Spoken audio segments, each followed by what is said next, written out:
We are coming from a weekend that produced champions. We are coming from a weekend that got a few of those closer to championships. Championships that have not won in a very long time. We're also coming from a weekend that saw some of the teams get relegated to lower divisions. That and much more we shall be discussing on the Sports Dish. The Sports Dish comes your way every Monday to Friday, 1 to 2 p.m.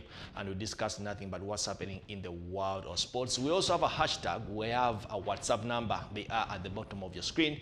You can be part of the show by giving your contribution via WhatsApp, but also via WhatsApp. On the show, we shall be joined later on by a guest, Desire Obua Birungi. She is a netballer with the National Insurance Corporation, and over the weekend, they were crowned champions of East Africa for the 18th time. But of course, that's a story for another day. We shall not be doing it just with Desire Obua. We are joined by Emanzi Ndiamhachi and Shaban Rubega, two gentlemen who lately don't sleep, not because they are night dancing, but because they are watching basketball. Good afternoon.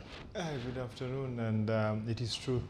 Sleep is for a few days when basketball is not taking place. That is the NBA. On Saturday, I slept very well, but then I think I've only slept for 1 hour coming to. You sleep an average of 1 hour every day. Definitely, but I think it is worth it.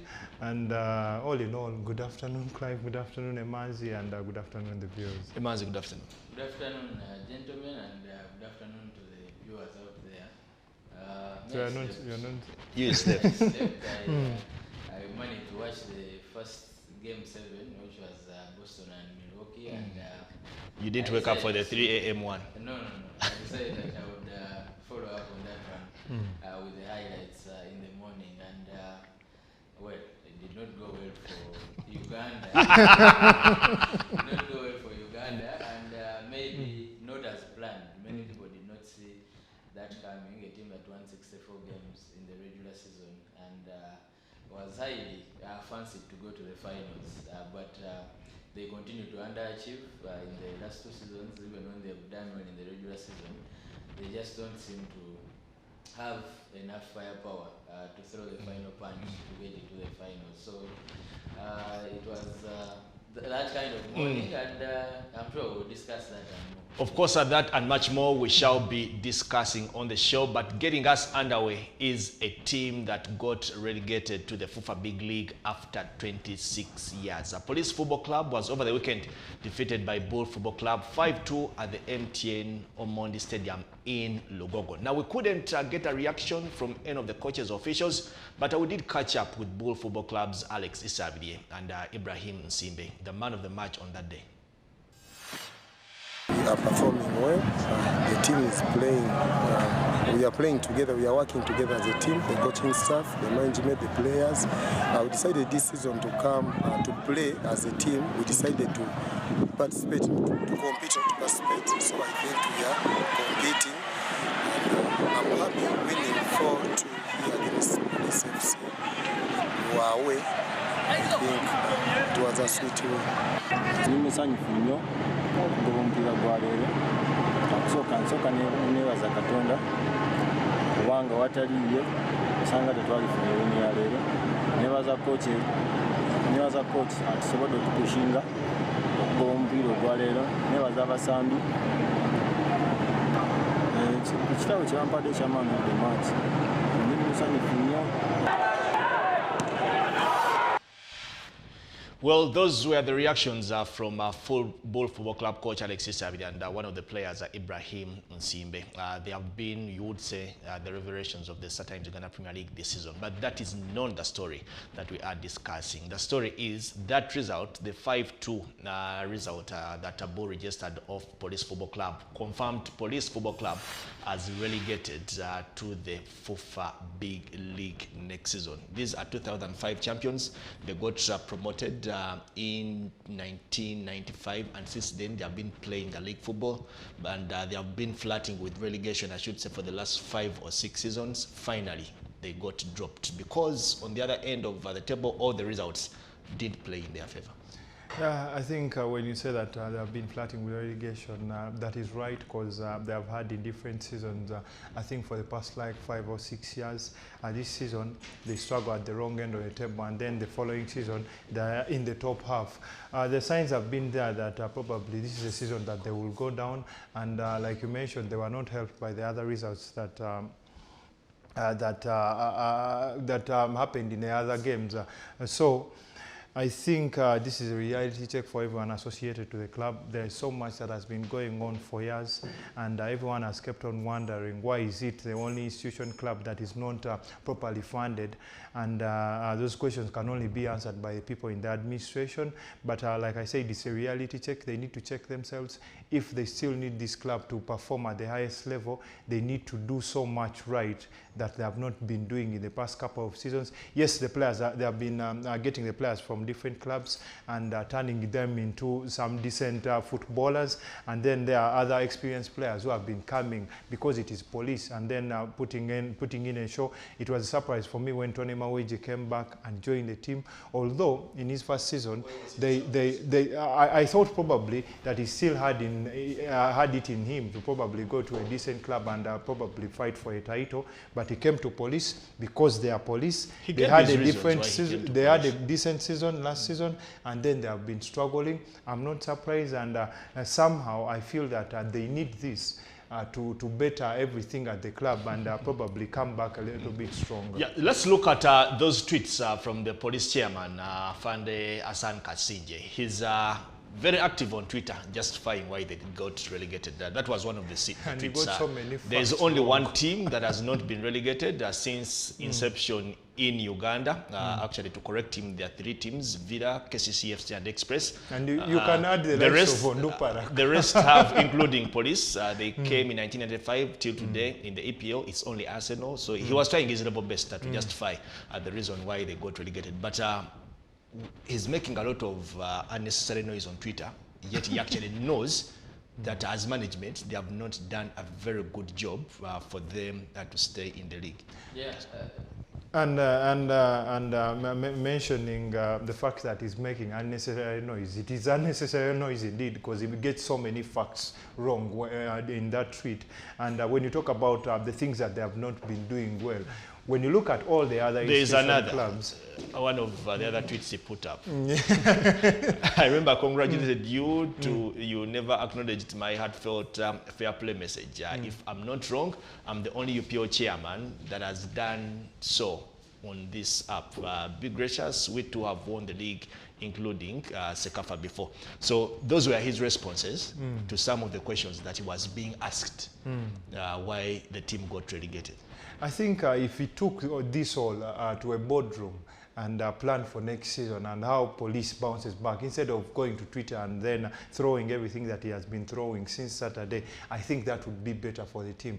Because when you get when you pick up on the information that is going on at the club at the moment, they fired Abdallah Mubiru, brought in someone who's his deputy, and has told that he was going to leave at the end of the season no matter what happened.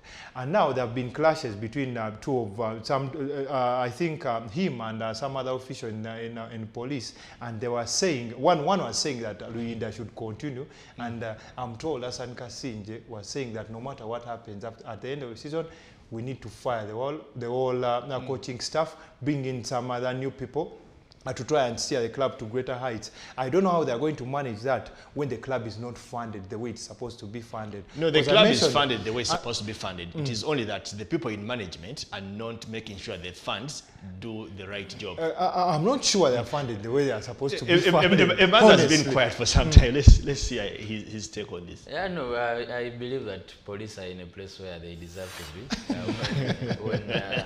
I think the talk about police the last few seasons has been about the management and their failure to pay players and to be stable in management. So if you cannot do that, you have no business being in the Uganda Premier League. And even the big league might be hotter if they are not careful.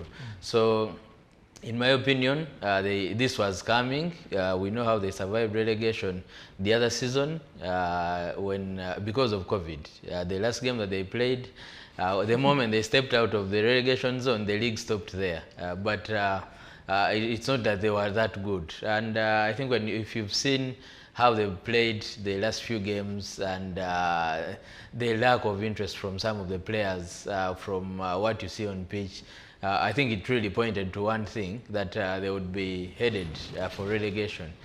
Even after the change, when Abdulhamid stepped aside, usually you see teams that are fighting to stay in the league picking results after a change in management, but that was not the case. And Police struggled to get points, and that's where they are. Hassan Gasinja can say whatever he wants on Twitter, but the most important thing is for him and the rest of the people at Police to actually pay more attention to the club and make sure that these players are paid, first of all, and are in a place where they can compete with the rest of the clubs in the top flight, because this is an institutional team, and you would think that when you look at Maroons and what they are doing, they get relegated, but you're somehow confident that they can actually they have the organization that they'll always bounce back. Because there's that bit of organization and order. That is, it's not what you see at Police. There's an official that they brought on board, and before we knew it, FIFA was banning him for match fixing and things related to that. So all these are things you do not want around a club that is trying to fight to stay in the league. And for me, I did not see any fight. Even the game that's the bottom half of the table. Those are the 3 teams that got relegated. So anyone above the 14th position is safe for next season. Yeah, so for me, I did not see enough fight in the Police team. You can look at the injuries they got in those players. Mood Hassan, I think, one of their better defenders, not playing a big part of the season. Then the loss of form for some of the players. Yusuf Sozi, who was doing well the other season, barely got going throughout the season. The strikers struggled to get the goals. I think you can look at Kaland, and the last 2 games he must have 5 goals. But before that, they really struggled to get the goals. And for me, if you ask me, when you look at the teams that are remaining in the league and compared to Police, I think you can comfortably say that they are where they belong. Yes, we have a question coming in. Somebody is asking how many clubs will be brought up in from the FIFA Big League. 3 clubs get promoted, and I think we already know the 3. Blacks Power, Maroons Football Club, and Jet Football Club. Those are the teams that will be playing in the Uganda Premier League next season. The 3 that got demoted or relegated, they'll be playing in the Big League next season. Away from that, the Victoria Pearls are taking on Nepal. That's in Nepal. They are playing their first game of the 5 T20 internationals that they will be playing against Nepal. In their innings, of course, Nepal won the toss and elected to field first, and the Victoria Pearls scored 102 runs for 5 in their innings, meaning that they gave the Nepal side a target of 103 to chase. As we speak at the moment, after 17 overs, or should I say in the 17th overs, the Victoria Pearls have restricted Nepal to 64 for 6 runs, and of course with 18 balls remaining, they will need only 39 runs. You would say that it is a good start for a team that is trying to win a couple of games so that they can improve their ranking in the T20 World Rankings. Yeah, and that's not bad if they're in the 17th over, and you think they should be able to hold on. It's good to see that they're putting up some runs. 102 might look small, but for 5, by the way, because they picked 8 wickets. For me, I think it's a good score, and if they can defend, have some mean defense and try to stop Nepal, then they should be able to actually get the game, and it would be huge for Uganda. Because these are some of the things they've got to do to try and get to the next level.